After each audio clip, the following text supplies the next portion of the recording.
अस्सलाम वालेकुम। मैं उम्मीद करती हूँ आप लोग दुनिया के किसी भी खित्ते में इस चैनल को देख रहे हूँ, इंशाअल्लाह खैरियत से होंगे। आप लोग गुज़श्ता 2-3 दिन से कतर पर इसराइल ने जो हमला किया है उसके बारे में बहुत सी खबरें सुन रहे होंगे।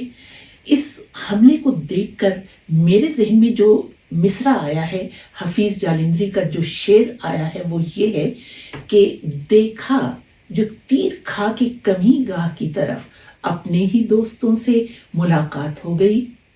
अभी इस पर आगे चलकर बात करते हैं, लेकिन पहले मैं आपको ये बता दूं, बल्कि ये खबर आप लोगों को तक पहुंचा दूं कि पाकिस्तान के सहाफ़ी ये बिल्कुल गलत खबर दे रहे हैं कि ईरान ने कतर पर हमला किया था।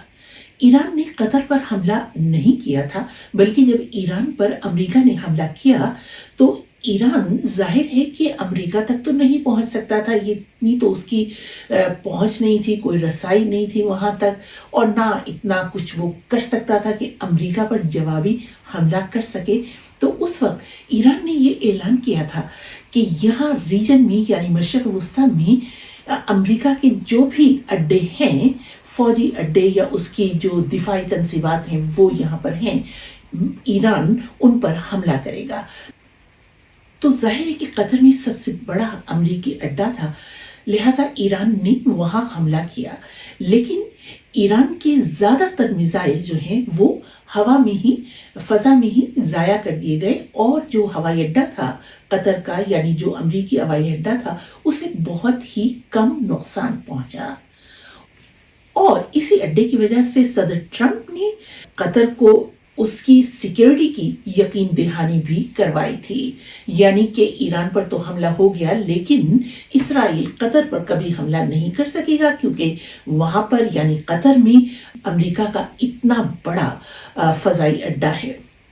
मगर जैसा कि मैंने अभी कहा कि जो ईरानी मिसाइल थे उन्हें तो फजा में ही रोक लिया गया, लेकिन जब इसराइल ने हमला किया 15 जहाजों के साथ और 10 बम गिराए गए कतर के उस इलाके में जो रिहायशी इलाका है, जहां स्कूल, होटल वगैरह और कई ये जो है सिफारती मिशन भी उस इलाके में हैं, वहां पर 10 बम गिराए गए, मगर इस अड्डे की तरफ से कोई जवाबी कार्रवाई नहीं हुई। जब इसराइल ने कतर पर हमला किया तो मैं मुसलसल यही सोचती रही कि ये इसराइल ने खुद किया है। ऐसा नहीं हो सकता कि इसराइल ने अमेरिका को बताया हो और अमेरिका ने इसराइल को मना ना किया हो। लेकिन बाद में ये पता चला, खुद सदर ट्रंप ने एतराफ किया कि इसराइल ने उसे बता दिया था और अमेरिका ने इस हमले के बारे में कतर को भी आगाह कर दिया था। तो ऐसी सूरत हाल पर तो यही मिसरा पढ़ा जा सकता है कि देखा जो तीर खा के कमीगाह की तरफ अपने ही दोस्तों से मुलाकात हो गई, क्योंकि अमेरिका कतर को अपना एक बड़ा इत्तेहादी समझता है और उसकी सिक्योरिटी की जमानत भी उसे देकर गए खुद सदर ट्रंप। अब ये कौन नहीं जानता कि सब अरब मुल्क अमेरिका की छाया तले इसराइल की गोद में बैठ चुके हैं, और या बस कुछ मुल्क बैठने वाले हैं। अरब बादशाहों को अपना इख्तिदार इस कदर अजीज है कि वो खरबों अरब डॉलर की सरमायाकारी अमेरिका में करते हैं, और वो ये समझते हैं कि इस तरह से उनका इख्तिदार महफूज रहेगा।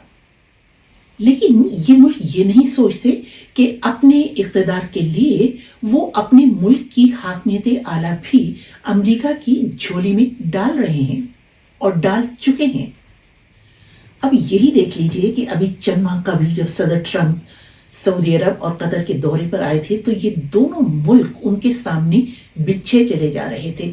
कतर ने तो बाकायदा सदर ट्रंप को $600 मिलियन का जाती इस्तेमाल के लिए जहाज भी दिया। न सिर्फ ये, बल्कि वो यहाँ से खरबों डॉलर की सरमायाकारी के मुआहदे करके गए।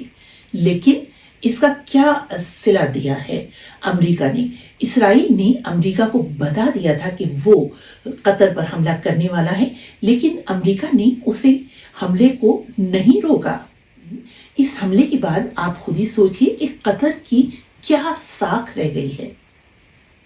बहरहाल इस हमले के बाद कतर के अमीर और वहाँ के वजीर खारिजा ने जो बयानात हैं वो तो काफ़ी ज़ोरदार दिए हैं।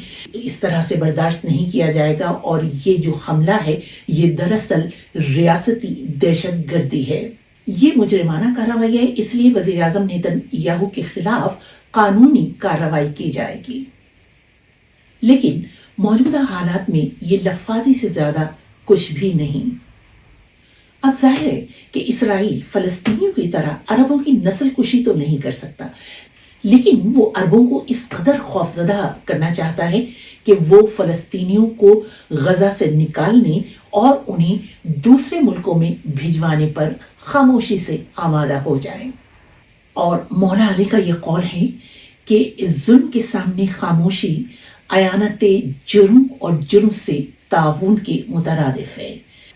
लिहाजा जो मुल्क या शख्सियात ये समझती हैं कि अमेरिका को खुश रखेंगे तो हम महफूज होंगे, हम भी ठीक रहेंगे, उन्हें चाहिए कि वो होश के नाखून लें। सदर ट्रंप जब पिछली मर्तबा अमेरिका के सदर बने थे तो उन्होंने अपने एक इंटरव्यू में ये कहा था कि अमेरिका कभी किसी जमहूरी मुल्क पर हमला नहीं करता है, अमेरिका वहाँ हमला करता है जहाँ या तो आमरीत होती है और या कोई बादशाही निज़ाम होता है, ऐसा निज़ाम जिससे लोग खुश ना हों। बदकिस्मती से ईरान समेत तमाम इस्लामी मुल्कों में अवामी रायमा को बिल्कुल कोई अहमियत नहीं दी जाती, इसीलिए इस्लामी दुनिया का जो हाल है वो सबके सामने है। गजा में फलस्तीनियों की नस्ल कुशी पर यूरोपीय मुल्कों में और दूसरे गैर इस्लामी मुल्कों में मुजाहरे होते रहे, अवाम ने अपनी आवाज़ उठाई, लेकिन इस्लामी मुल्कों से खुसूसन अरब मुल्कों से फलस्तीनियों के हक में बिल्कुल कोई आवाज़ नहीं उठी, इसलिए कि यहाँ पर अवाम को सड़कों पर निकलकर अपनी राय का इजहार करने का हक ही नहीं दिया जाता। इस मर्तबा तो पाकिस्तान में भी फलस्तीनियों के हक में कोई मुजाहरे नहीं हो सके। मुल्क की किस्मत और अवाम की किस्मत के तमाम फैसले बादशाहों के हाथों में, या जो अमीर हैं वहाँ के या शहजादे हैं या जिन मुल्कों में आमरीत है उनके आमिरों के हाथों में होते हैं। तो लिहाजा अमेरिका जो अपने आप को दुनिया का बादशाह समझता है, फिर वो इन बादशाहों के फैसले और इन मुल्कों के फैसले भी अपने हाथ में ले लेता है। क्या इस्लामी दुनिया को ये नहीं सोचना चाहिए कि अरबों की दौलत और बहुत से मुसलमान मुल्कों में अफरादी कुव्वत के बावजूद मुसलमान मुल्क बिलउमूम और खुसूसन अरब मुल्क महकूम क्यों हैं? क्या इमरान खान सही नहीं कहते कि अब सोच बदलनी चाहिए, बदलनी होगी, ऐसी सोच जो गुलामी की जंजीरें तोड़ डाले। अरब मुल्क आप लोग सोचिए, अमरीकी अड्डे आपको नहीं बचा सकते।